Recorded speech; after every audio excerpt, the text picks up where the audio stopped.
உறவுகளுக்கு வணக்கம். நான் உங்கள் சிவகுமார். ஒரு மாதங்களுக்கு முன்பு மருதநலவன் என்னும் பெயரில் யூடியூப் சேனல் ஒன்றை துவங்கினேன். அதில் டாக்டர் ஐயா அவர்களின் பேட்டி மற்றும் என் கருத்துக்களை பதிவு செய்து யூடியூப் சேனலில் பதிவிட்டு வந்தேன். குறிப்பாக 3% இடஒதுக்கீடால் தேவேந்திர குல வேளாளர் மற்றும் ஆயத்திராவிட மக்களுக்கு ஏற்பட்டுள்ள பாதிப்புகளையும், மாஞ்சோலை மக்களின் பிரச்சனை மற்றும் மின் கட்டண உயர்வு போன்ற கருத்துக்களை வைத்து பதிவிட்டு வந்தேன்.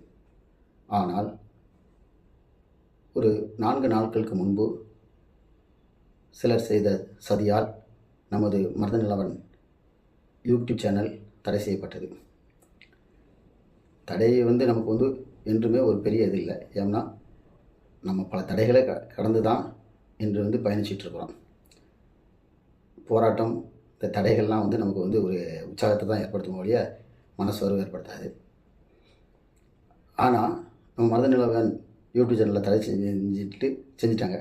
ஆனால் நம்ம அதை மனம் தள்ளாமல் இப்போ அதே பெயரில் மருதநலவன் என்ற பெயரில் இப்போது இன்று, அதாவது ஆகஸ்ட் 31 தேவேந்திரர்களின் எழுச்சி தினம் இன்று தான் கொடியங்குளம் தாக்கப்பட்டது. அதன் பின்பு தான் தேவேந்திர குல வேளாளர்கள் எழுச்சி பெற்றோம். இன்று அதே மருதநலவன் யூடியூப் சேனல் நம்ம மீண்டும் துவக்கியிருக்கோம். நல்ல பழைய நம்ம மருதநலவன் யூடியூப் சேனலுக்கு நல்ல ஆதரவு கொடுத்தீங்க. வியூவர்ஸ்லாம் ஒவ்வொரு வீடியோ பதிவுக்கும் வியூவர்ஸ்லாம் 400-500 இருந்தது. அதே போல் இந்த மருதநலவன் இப்போவும் நம்ம துவங்கியிருக்கிற மருதநலவன் யூடியூப் சேனலுக்கு நீங்கள் தொடர்ந்து ஆதரவு கொடுக்கணும். நீங்கள் ஆதரவு கொடுக்கணும்னு நினைக்கும் போது, அதாவது முதல்ல சப்ஸ்கிரைப் பண்ணுங்கள்.